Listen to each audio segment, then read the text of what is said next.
이 사진을 마주한 첫 순간 눈앞의 경이로움에 나는 숨을 멈출 수밖에 없었다. 한국이 이 항공기 개발 프로그램을 얼마나 완벽하게 통제하고 관리했는지에 대한 놀라움은 경탄을 넘어선다.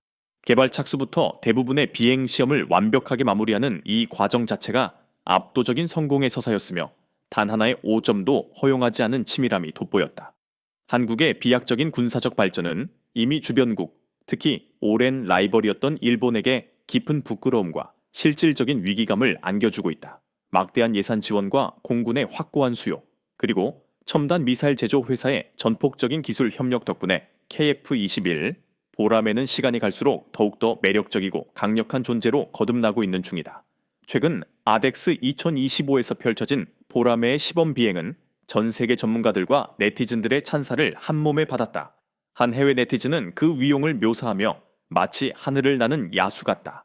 F4 GT 랩터와 놀랍도록 흡사해 보인다며 한국이 자체적인 5세대급 전투기를 개발했다는 사실에 뜨거운 박수를 보냈다. 지금 이 순간에도 동남아시아의 전략적 요충지인 필리핀은 해외 국가 중 가장 먼저 보람의 10비대 도입을 강력히 추진하며 설렘을 감추지 못하고 있다. 그들의 희망대로라면 2026년 초에 첫 번째 전투기가 인도될 예정이다. 필리핀 트위터 사용자들은 KAI 한국항공우주산업가 이미 안정적인 양산체제를 구축했기에 KF-21의 신속한 납품이 충분히 보장될 수 있다고 확신에 찬 목소리를 내고 있다. KF-21 보라매의 잠재력은 중국 공군의 주력기인 젠 250이나 심지어 젠 35까지도 능히 대응할 수 있는 수준으로 평가받는다.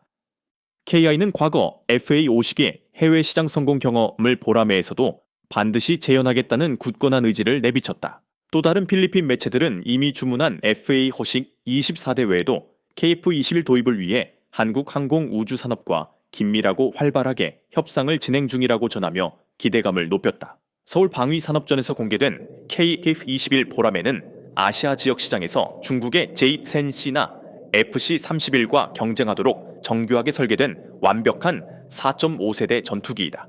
필리핀이 이처럼 보라매 12대를 가장 빠르게 도입하려 하자 공동 개발국이었던 이웃나라 인도네시아는 극도로 촉각을 곤두쓰는 상황이다. 인도네시아의 조날 자카르타 매체는 필리핀이 보라매를 구매하게 되면 이웃 국가인 인도네시아에게 마저 이미 인기가 떨어진 F-16 바이퍼의 입지가 더욱더 좁아질 수 있다는 다소 불안한 기사를 보도했다. F-16 바이퍼는 KF-21 보라매의 폭발적인 인기 상승으로 인해 아시아 시장에서 잠재적인 판매에 심각한 위협을 받고 있는 것이다. 미국이 F-16을 태국이나 필리핀의 높은 가격으로 판매하려 했으나 KF-21의 압도적인 등장 이후로는 모든 아시아 국가들의 분위기가 보라매 도입 쪽으로 급격히 기울고 있다. 여기에 말레이시아도 가세하고 있으며 그동안 한국산 무기에 큰 관심을 두지 않던 태국마저 굶주린 맹수처럼 KF-21 도입 경쟁에 뛰어들 기세이다. 반면 인도네시아는 공동개발 분담금을 계속해서 삭감하고 최근에는 북한과 은밀히 밀착하며 기술 유출 논란까지 자초하는 등 신뢰를 잃는 행보를 보였다. 이에 한국의 방사청은 인도네시아와의 공동개발을 정말로 중단하는 것을 진지하게 고려하는 상황에 이르렀다. 그런데 최근 인도네시아에서는 도저히 믿기 힘든 실로 어처구니 없는 시도가 포착되어 전 세계를 경악하게 만들었다. 인도네시아 매체 조날 자카르타는 11월 11일 인도네시아 KF-21 보라매에 현무 5석 미사일 장착 시 중국 푸젠 항공모함에 치명적인 위협이 될 수 있어 라는 대담한 제목의 기사를 게재했다. 중국은 최근 진수한 푸젠 항공모함이 인도 태평양 지역에서 가장 두려운 전략 자산이라고 주장하지만 한국은 KF-21 보라매와 현무 5서 미사일의 조합을 통해 푸젠함을 목표 범위 밖에서 완전히 파괴할 수 있다는 자신감을 피력했다. 현무의 미사일은 보라매와 결합할 경우 중국이 극도로 두려워하는 압도적인 위력을 지닌 무기로 변모하며 발사 시점으로부터 600km에서 최대 5000km에 이르는 엄청난 사거리와 마하 10의 속도로 적을 정밀 타격할 수 있는 능력을 갖췄다고 설명했다. 이 미사일 조합은 중국의 항공모함 위협으로부터 북나투나 지역을 보호해야 하는 인도네시아에게는 그야말로 필사적으로 필요한 존재였다. 현재 인도네시아가 도입하는 러시아산 브라모스 미사일은 속도가 마하 3에 불과하고 사거리 역시 290km에 그쳐 대함 전력으로서는 부족함이 크다. 현무 화세논 미사일은 모든 면에서 이를 압도적으로 능가하기에 인도네시아는 한국으로부터 반드시 현무 바즈프를 도입해야 한다는 강렬한 주장을 펼치고 있는 것이다. 그러나 현무4는 한국의 핵심 전략 무기이며 이를 쉽게 수출할 리가 만무하다. 특히 신뢰를 잃고 공동개발 분담금조차 미납하는 인도네시아에게는 더욱더 그럴 것이다. MTCR 미사일 기술 통제체제.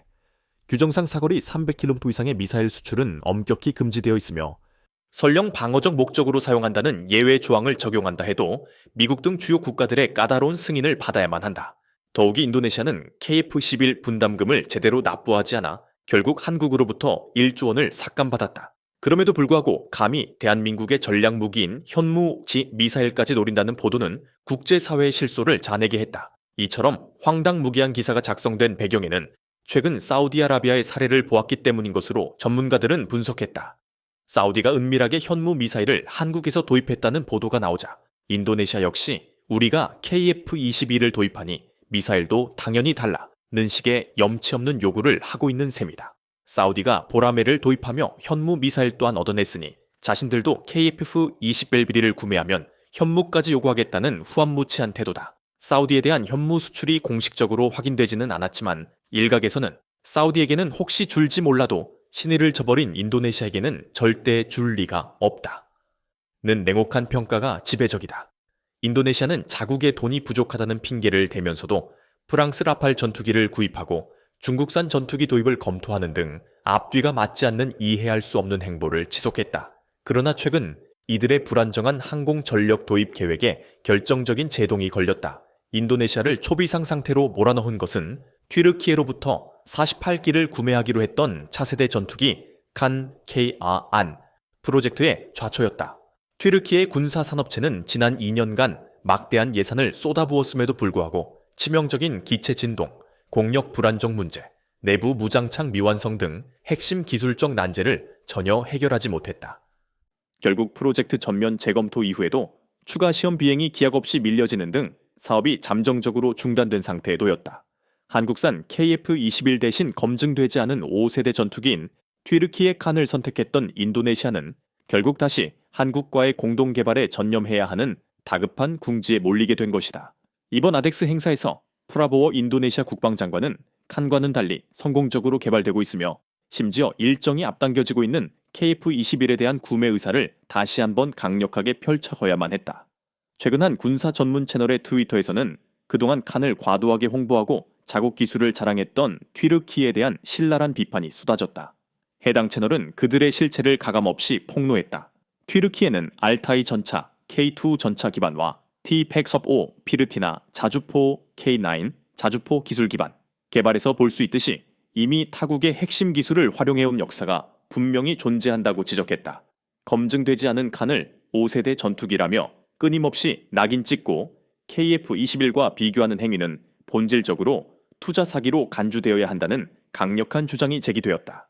이는 검증되지 않은 콘셉트 단계의 기체를 마치 완제품인 것처럼 교묘하게 마케팅하여 정치적 이득이나 자금을 확보하려는 수작에 불과하다. 칸 프로젝트 경영진에게 보내는 우리의 메시지는 분명하다. 최소한 1000회의 비행 횟수를 달성하여 기본적인 작전 능력을 확보하기 전까지는 감히 KF-21과의 비교를 시도하지 마라. 검증되지 않은 항공기를 보라매와 동등한 수준으로 홍보하는 것은 주요 국방 개발 프로젝트에서 마땅히 요구되는 투명성과 객관적 엄밀성을 완전히 결여한 부도덕한 행위이다. 이를 리트윗한 군사 분석가는 튀르키예의 광신적인 소셜미디어 인플루언서들의 이례적인 행태는 진지하게 분석할 가치조차 없다고 일축했다.